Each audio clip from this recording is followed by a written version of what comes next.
ನಮಸ್ಕಾರಗಳು. ಕಥೆಗಾರ್ತಿ ಸರೋಜ ಕುಲಕರ್ಣಿ ಕಥೆಗೆ ಸ್ವಾಗತ.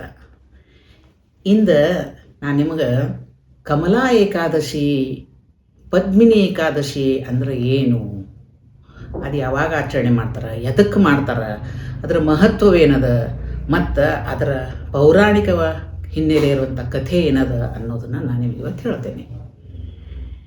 ಏಕಾದಶಿ ವರ್ಷದಾಗ 24 ಅಂದ್ರೆ 12 ತಿಂಗಳು ವರ್ಷಕ್ಕೆ 24 ಏಕಾದಶಿ ಅನ್ನೋದು ಸರ್ವೇಸಾಮಾನ್ಯವಾಗಿ ಎಲ್ರಿಗೂ ಗೊತ್ತಿರುವಂಥ ವಿಷಯ. ಆದರೆ ಈ ಕಮಲಾ ಏಕಾದಶಿ ಅಥವಾ ಪದ್ಮಿನಿ ಏಕಾದಶಿ ಯಾವಾಗ ಬರ್ತದಂದ್ರೆ 3 ವರ್ಷಕ್ಕೊಮ್ಮೇನು ಅಧಿಕ ಮಾಸ ಬರ್ತದೆ. ಅಂದರೆ ಈಗೇನು ಅಧಿಕ ಮಾಸ ನಡೆದದ, ಈ ಅಧಿಕ ಮಾಸದಾಗ 3 ವರ್ಷಕ್ಕೊಮ್ಮೆ ಅಂತ ಅಧಿಕ ಮಾಸ ಬಂದಾಗ ಈ 2 ಏಕಾದಶಿಗಳು ಬರ್ತಾವೆ. ಅಂದ್ರೆ ಈ ಅಧಿಕ ಮಾಸದಾಗ ಶುಕ್ಲ ಪಕ್ಷದಾಗ ಒಂದು ಏಕಾದಶಿ ಬರ್ತದೆ ಮತ್ತು ಕೃಷ್ಣ ಪಕ್ಷದಾಗ ಒಂದು ಏಕಾದಶಿ ಬರ್ತದೆ. ಸರ್ವೇ ಸಾಮಾನ್ಯವಾಗಿ 2 ಏಕಾದಶಿ ಒಳಗೆ ಕಮಲಾ ಏಕಾದಶಿ, ಪದ್ಮಿನಿ ಏಕಾದಶಿನೂ ಅಂತಾರೆ. ಈ ಶುಕ್ಲ ಪಕ್ಷದಾಗ ಏನು ಬಂದಿರ್ತದಲ್ಲ ಏಕಾದಶಿ, ಅದು ಅದರಾಗನ ವಿಶೇಷ ಅಂತಾರೆ. ಅಂದ್ರೆ 3 ವರ್ಷಕ್ಕೊಮ್ಮೆ ಬರೋದಿದು. ಅದರ ಜೊತೆಗೆ ಇದರದ ಮಹತ್ವವನ್ನು ಸಹಿತ ನಾನು ನಿಮಗೆ ಹೇಳ್ತೇನೆ. ನಾನು ನಿಮಗೆ ಅಧಿಕ ಮಾಸದ ಕಥೆ ಹೇಳುವಾಗ ಹೇಳಿದ್ದೆ ಏನಂದ್ರೆ, ಈ ಅಧಿಕ ಮಾಸ ಅಧಿಪತಿನ ಅಂದ್ರೆ ಅಧಿಕ ಮಾಸದ ಅಧಿಪತಿನ ವಿಷ್ಣು ಅಂಥೇಳಿ.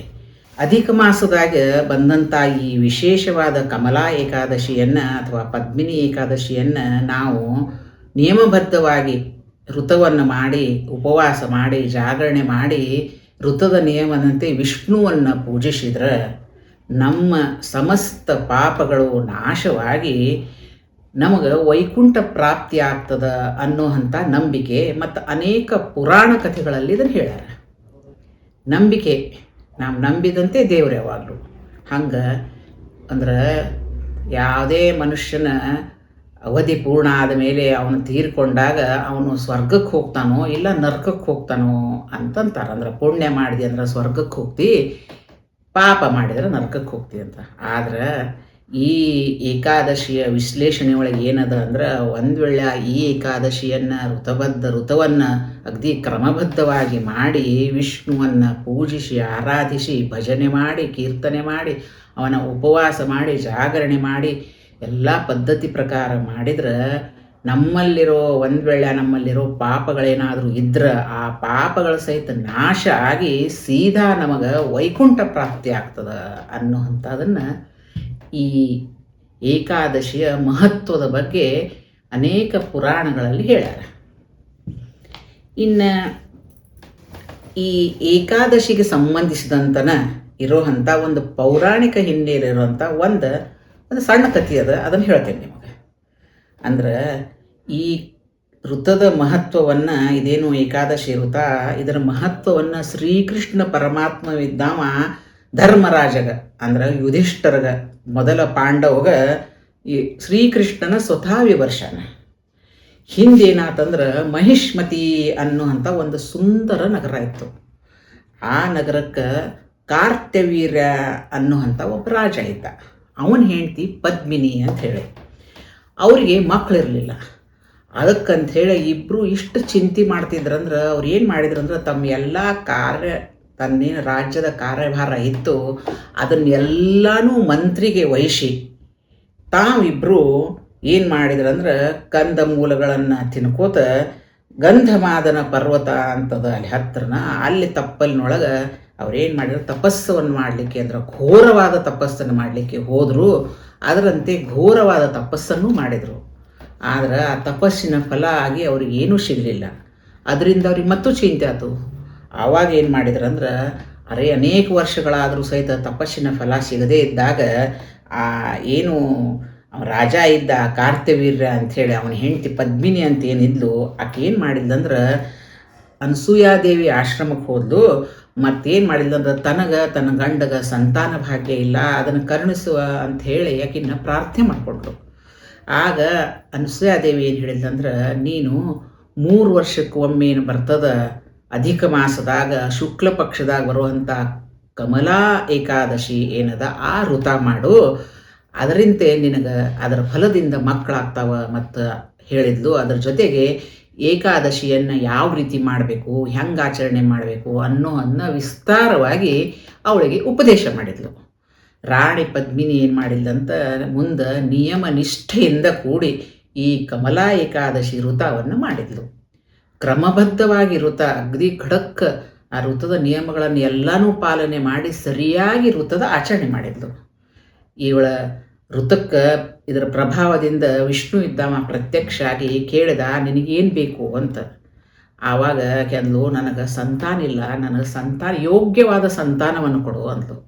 ಅದಕ್ಕೆ ಏನಂದ ಅಂದ್ರೆ, ನಿನಗೆ ಒಬ್ಬವ ದೇವತೆಗಳಿಗೂ ಸಹ ಅಜಯನಾದಂಥ ಒಬ್ಬ ಮಗ ಜನಿಸ್ತಾನ ಅಂಥೇಳಿ ಆಕೆಗೆ ಆಶೀರ್ವಾದ ಮಾಡಿ ವಿಷ್ಣು ಇದ್ದವ ಮಾಯಾದ.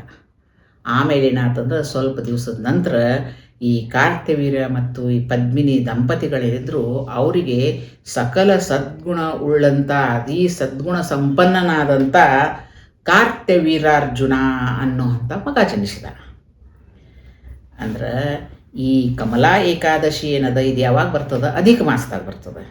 ಮತ್ತು ಅಧಿಕ ಮಾಸಕ್ಕೆ ಏನಂತೇವಿ ಅಂತ ಹೇಳಿದ್ದೆ, ಅಧಿಕ ಮಾಸದ ಕಥೆ ಹೇಳುವಾಗ ಪುರುಷೋತ್ತಮ ಮಾಸನೂ ಅಂತೇವಿ. ಅದಕ್ಕೆ ಈ ಏಕಾದಶಿಗೆ ಪುರುಷೋತ್ತಮ ಏಕಾದಶಿನೂ ಅಂತಾರೆ, ಪದ್ಮಿನಿ ಏಕಾದಶಿನೂ ಅಂತಾರೆ, ಕಮಲಾ ಏಕಾದಶಿನೂ ಅಂತಾರೆ. ಅಂದ್ರೆ 3 ವರ್ಷಕ್ಕೆ ಬರುವಂಥ ಈ ಏಕಾದಶಿ ಏನದ ಅತೀ ಮಹತ್ವವಾದದ್ದು ಅನ್ನುವಂಥ ಉಲ್ಲೇಖ ಪುರಾಣದೊಳಗದ.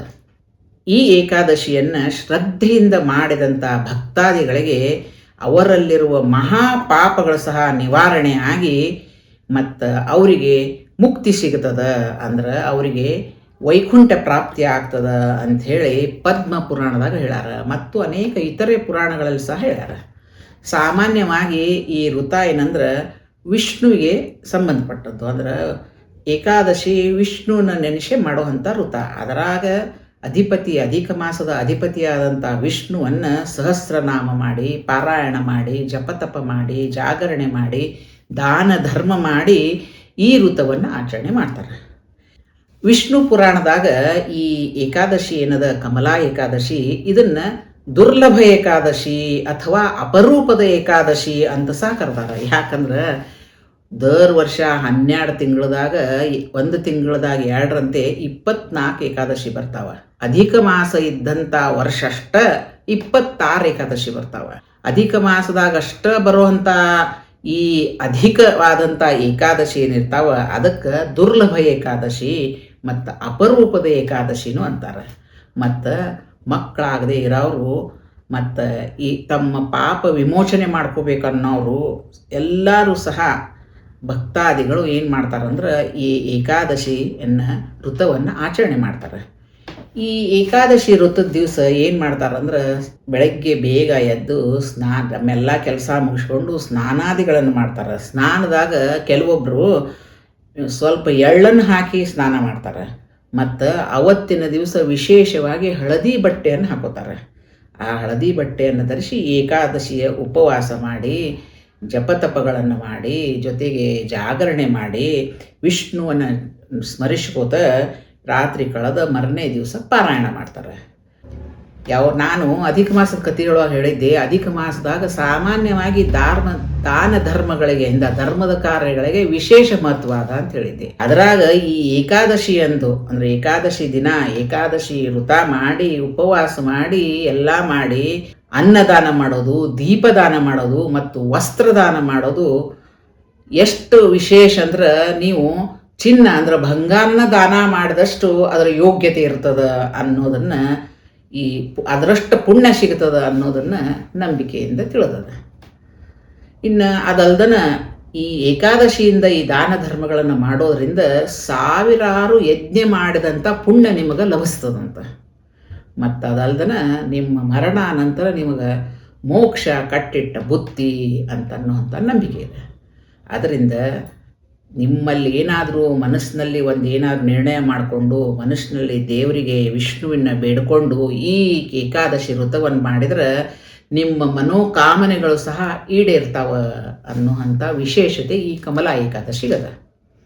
ಎಲ್ಲ ಏಕಾದಶಿಗಳು ಮಹತ್ವದ್ದಿದ್ರೂ ಸಹಿತ ಅದರಾಗ ವಿಶೇಷ ಮಹತ್ವವಾದಂಥ ಈ ಏಕಾದಶಿಯನ್ನು, ಕಮಲಾ ಏಕಾದಶಿಯನ್ನು ಅಧಿಕ ಮಾಸದಾಗ ತಾವೆಲ್ಲ ಭಕ್ತರು ಆಚರಣೆ ಮಾಡಿ, ಅಂದರೆ ಈ ನಿಯಮಬದ್ಧವಾಗಿ ಈ ಏಕಾದಶಿ ವ್ರತವನ್ನು ಮಾಡಿ ವಿಷ್ಣುವಿನ ಕೃಪೆಗೆ ನೀವೆಲ್ಲ ಪಾತ್ರರಾಗಬೇಕು ಅನ್ನುವಂಥದ್ದು ನಂದು ವಿನಂತಿ ಅದ. ಕತೆ ಕೇಳಿದ್ರಲ್ಲ, ಒಂದು ಲೈಕ್ ಕೊಡ್ರಿ, ಸಬ್ಸ್ಕ್ರೈಬ್ ಮಾಡಿರಿ, ಶೇರ್ ಮಾಡಿರಿ, ಮತ್ತು ಕತೆ ಹೆಂಗಿತ್ತು, ಮತ್ತು ಯಾವ ಕತೆ ಹೇಳಿ ಅಂತ ಕಾಮೆಂಟು ಮಾಡಿರಿ. ಬೆಲ್ ಐಕಾನ್ ಒತ್ತೋದನ್ನು ಮರಿಬೇಡ್ರಿ. ಮತ್ತು ಮುಂದಿನ ನಿಮ್ಮ ಭೇಟಿ ಮುಂದಿನ ವಿಡಿಯೋದಾಗ. ವಂದನೆಗಳು.